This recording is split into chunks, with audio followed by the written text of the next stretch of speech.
This great weekend coming up. I'm just thrilled to be right here with my friend Dan Walkowitz, and we are networking and zooming around. It strikes again. Welcome, Dan, to my interviews that I'm starting. I love it, Sandra. Thank you so much. I'm delighted to be here with you on a beautiful Friday afternoon here in Denver. Yes, you're in Denver, and so you're 1 or 2 hours. I'm Two in your hours, two I hours think I'm in earlier your than you. future. I'm 2 hours in your future. Yes, indeed you are. I And need the every one of those hours I can get my hands on, so give them back. the magic is that we have been meeting all over the world. You know, you're in the States, I'm in Canada, and we met through virtual dinner party, a challenge. You did And indeed. so that's pretty neat. And we'll be doing virtual dinner parties together going forward. But the whole thing is that we're two old farts. We got laughing at each other and just said, oh, yeah, we're the two old farts. and we And we keep fill that ourselves role so well. and we keep ourselves young because we keep mixing in with people that are younger than us, and it's working well for both of us. I know. Indeed it is. So let me see. We are in the game of life, and you call yourself a serial entrepreneur. I'm not sure what a serial entrepreneur is. I mean, you've just tried a lot of things that you thought worked and got tired of. Well, not necessarily. I didn't get tired of any of them. I've started 8 different companies, and I've co-founded 3 others. I've been an entrepreneur, formally having left my real job in 1979, since that time. Oh, wow. So I've involved myself in a variety of different companies, typically data related or user friendly systems to help users become more comfortable doing things on the computer. And more recently, over the past 3 or 4 years, I recognize, thanks to a conversation with our daughter, that my 40 plus years of entrepreneurial experience provides me insights. Some might call it wisdom, but at the very least, insights that I love to share with other entrepreneurs to help guide them in a way that they won't make mistakes that they might otherwise make if they didn't have those experiences. That's interesting because that leaves you at 40 years entrepreneurial. I never thought about myself as an entrepreneur, but of course, I didn't work for a company, sort of. But I've been a life insurance agent and financial advisor for 40 years.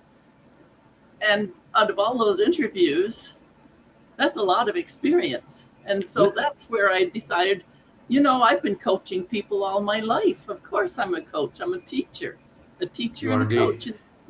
Yes, and No, it's really interesting the communication skills that we both have developed because you've got the wisdom, I've got the crone. I'm the crone. I don't know what old men are. Wise women are crones. there you go. Well, and I think you're right. I mean, you call yourself what you will. If you've worked for 40 years, as I know you have, in the life insurance industry, the people you've engaged with, the insights, the information they've shared, people younger than us don't have those experiences. They haven't had those conversations. They haven't watched people make mistakes and recover or do well and appreciate it. All of those decades, we have both benefited from those opportunities, and they are opportunities. And it's certainly one of the things that we have to offer at our age is the wisdom, if you call it that. I do, without trying to sound too arrogant, but just from the years of experience we've each had, we've experienced things from which we've learned, and it's fun sharing them with others. And it's really important because I look around myself, and I'm sure the same thing has happened for you. We get to this age, and our friends and acquaintances and peers and community members start dying off around us. And people look at me and say, well, Sandra, how can you be happy? Well, I'm still here. There's no time on the other side. They won't know, and I'll get there when I get there, and we'll party again. That's right. Meantime, let's not rush it. And I think So it's important, as you implied, let's appreciate every minute of our life. We could be living another 40 years, who knows?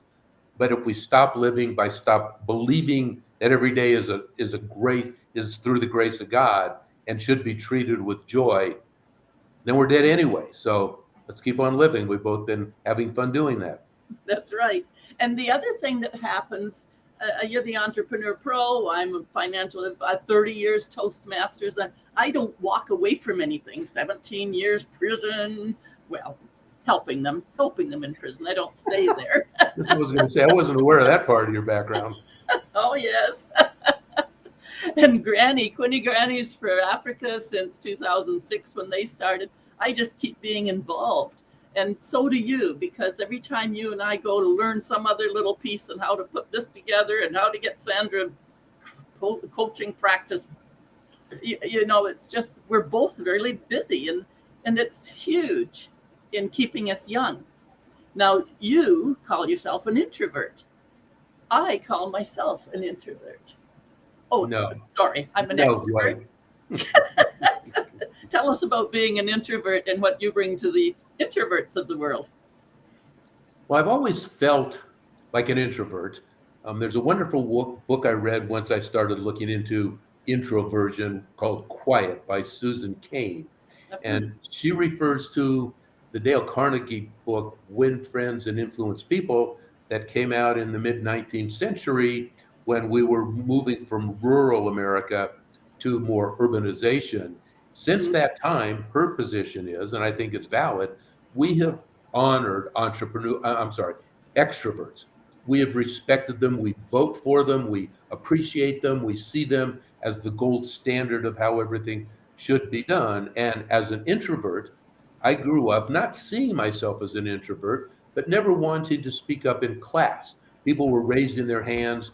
I just didn't do that. They would say things and I would say to myself, my comment was better than that, but I would never make it because I wanted to think about it or I was uncomfortable. And as I began learning about introversion, which I did through another book someone referred to me, I realized that as introverts, we have unique traits that are very, very powerful. They are our secret weapons. There are actually 4 domains of introversion that the American Psychology Association has identified.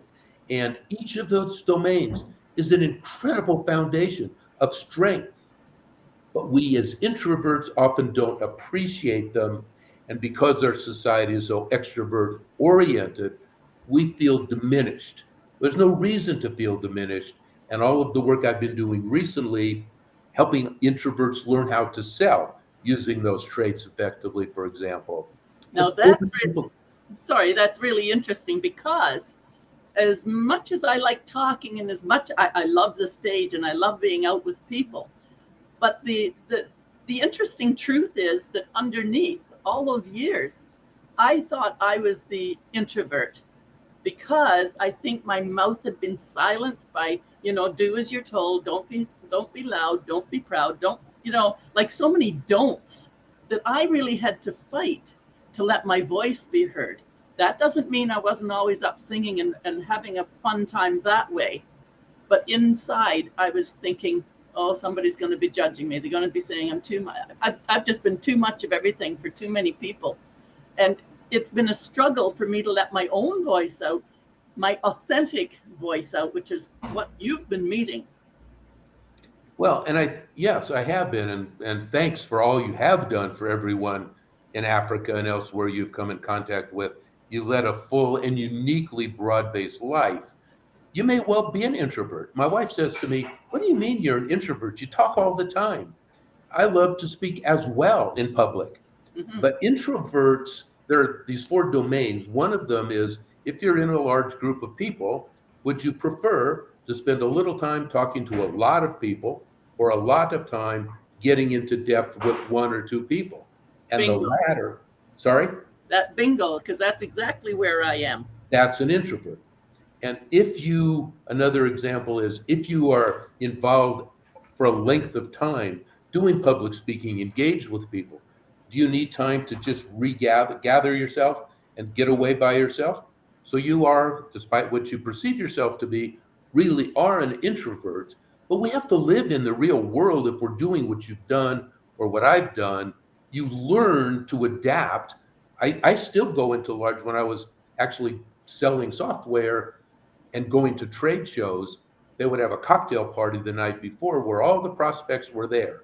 I was terrified. And rather than engaging, which is what I should have been doing to meet prospects, I would find someone who was talking to no one and go talk to them for a long time. That So, we did the same thing, because that's exactly what I did. I hope people that are listening recognize that what appears on the outside isn't necessarily what's on the inside, because I think a lot of times people probably thought I was somewhat frivolous because I laugh a lot and be silly, and I think I can be silly and have some fun in the boardroom and even really get the work still done. That's my belief. I think it's crap that we should go through our lives being all serious and don't you have fun here because this is work. Well, excuse me, we can get a lot of work done and move it forward. And I I've had such a struggle really fighting my way out of the bags that everybody else tried to keep bundling me up in, that's what I'm bringing to the world today. So we're doing a lot of the same things, just in our different personality way, which is beautiful. I think it's beautiful to see how we're not in competition. You do communication, basically helping introverts find their way. I do communication, helping people speak up. Let your voice out. Don't swallow your voice. yeah, which is equally vital to what we're talking about. If you are an introvert or not, don't feel like you need to swallow your voice. Whether you're selling or engaging in any other way or doing public speaking, your voice, your authentic voice, really needs to come through. And that touches nicely upon something we chatted about earlier, which is clarity. You specifically stated, last point you were making, that you have developed clarity about who you are.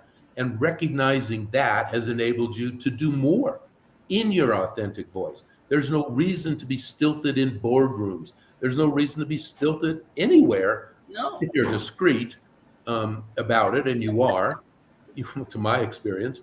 But the whole concept of clarity about who we are, and another area I focus on is on your messaging. Who is your ideal client? How clear are you? How clearly can you define them?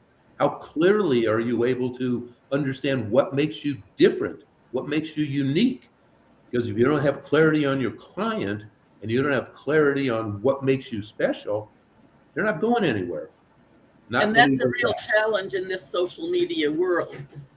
Because, when I started out in the life insurance business 40 years ago, it was knock on doors and phone calls.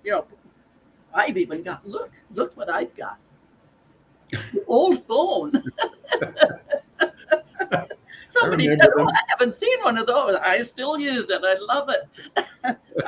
I've got this as well. Nice going. But the thing is, you could actually go and talk to people. Today, I try and phone people. They're screening the calls, or they're changing their cell phone numbers all the time. And they've got the do not call rules. And here's another one. My young Ethiopian granddaughter, she's 24 now, but when she was 12, I think, she said, oh, but special, people won't talk on the phone, or they'll talk on the phone. They won't go and talk in person. These are 12 and 13-year-old girls. They get all sweaty and scared if they think they have to talk, so they want to be on their cell phone. And I thought, how sad is that? How sad is that they're afraid to see other humans and talk in humanity? Well, think about that's what I think you and I and our generation needs to make sure the young people know how to be real, because we can have social media, we can have computers, we can even have the artificial intelligence do all magic stuff. But at the end of the day, we better be able to smile and hug and love each other, because who's going to be around when I get really old and need somebody to look after me? It ain't going to be the people on the social media that, oh, I like you. Well, you're going to come and look after me when I'm old? Not likely. No, you're exactly right. And it's even more removed than that, Sandra, because many people these days don't even use the phone. They use text, and they have these conversations that are emotionally based on text. I remember our grandson was at a football game of his brother, gosh, 15, 20 years ago. And he and another guy were 50 feet from one another and didn't talk at all. But when they got in the car, they started texting. It's a very, very important issue that I think our young people don't realize. And back to what you said about the social media, when you're selling something, when you're trying to be heard on social media with millions and millions of coaches out there and millions of people who are using social media to share their thoughts on that, you darn well better know who you're focused on and why you're different, because your messaging has to use those pieces of knowledge. And if it doesn't, you're going to be just one of the other people that are blathering up there hoping someone cares with no response. Yeah, and that's how it gets to feel sometimes. Like I'm just doing my thing because I like to do my thing and I hope it's touching somebody, but it is a challenge. Yeah, I know so we're like going talking to on the phone. kind of get a little bit towards the end of this conversation, and I like that it's a conversation instead of an interview. I don't have a bunch of questions for anybody because I love to get into interview conversation. I think it's much more. So I'm just going to challenge people. If you're listening to us, stop and think, are you an introvert or an extrovert? Or does it even matter if you have a label? Are you comfortable communicating and connecting with people? What are your thoughts on that, Dan? Well, I think it's very important. I think I believe it's very helpful if you are an introvert that you know what characteristics describe you. Because failing that, you'll think that you're the odd person out because, as I said before, we live in a society of extroverts. So very quickly, the four domains the American Psychological Association talks about is one, thinking, spend a lot of time inside of our heads. Two, social, would rather be with and talk with at length and in depth with one person rather than less deep with many people. Another one is anxiety. Sometimes we're shy, sometimes we're not, but we're just uncomfortable in unique settings with people. And the last one is called inhibition or inhibited. And that's what I mentioned before. We're not the first one to raise our hand in a meeting. We want to think and reflect. All of those things are superpowers if we understand them. And when we communicate with others, what I have found myself and with others that I've shared this with is that once we understand that those are not abnormal, that they're not different in a negative way, they're just different, then we can step up to ourselves and our authentic being, as you mentioned, and use those to our advantage rather than shying away from opportunities to engage because, well, we're just different than the extroverts out there. And we're special. We're very special.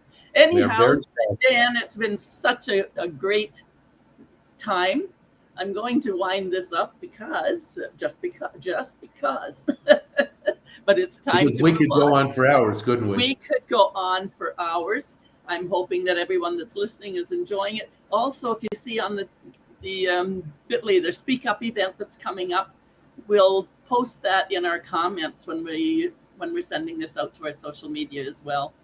Dan and I will be putting an event together about Speak Up, learning how to speak up so that you can move your life along, your practice along, your coaching along, your business along, but just so that we can expand our thinking. And we're going to share the concept of communication and practicing together because they both relate to speaking as well as selling.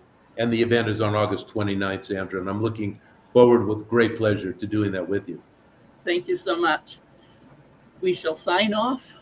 And thank you, Dan, so much. It's been a wonderful conversation, and we'll be talking shortly. You got it, Sandra. Thank you. Have a good weekend.